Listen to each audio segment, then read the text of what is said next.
renters and you want to insure that exposure under the business auto policy, there's a way to do that and carve it out different than what you're doing for the maybe the majority of the employees. So again, just some analysis of who you want to cover, who do you want to cover under your business auto policy, who are you willing to expose to that loss to on the business auto policy, things to think through. The last point here is really the key is just to communicate to your employees when you're assessing your exposure. Manage their expectations.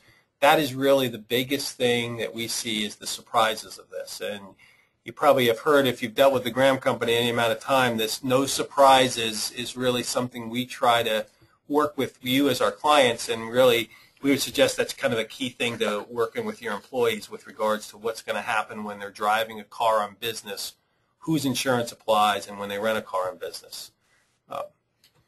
Just in summary then, just to wrap up, you kind of concluded here, there really isn't a universal answer. We've given you some options here. There's pros and cons to buying the coverage.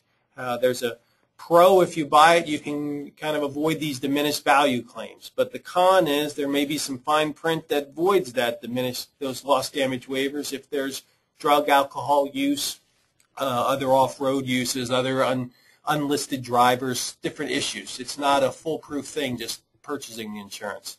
And then we talked through a couple options. If you choose not to purchase it from the rental car companies, what are your options? How do you want to approach it? What exposure do you want under the business auto policy? Again, the key is talk to your employees. Anybody that is renting a vehicle should know, if I am renting a car, what do I do when I step up to that counter? That's really the first question, to buy or not to buy, and having that in your some sort of policy or a handbook as so everybody knows